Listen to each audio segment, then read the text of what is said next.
I tend to lay out all my tools ahead of time when I have to do a job. I was a professional auto mechanic, farm machinery mechanic for 8 years.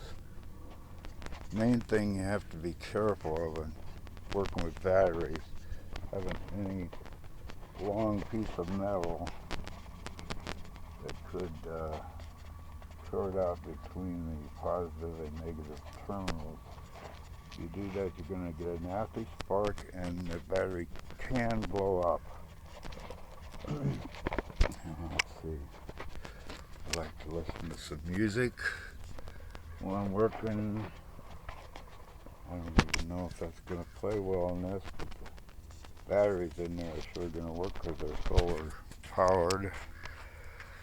The reason I'm bothering to repair all this stuff, these batteries here, the black ones, are 7 years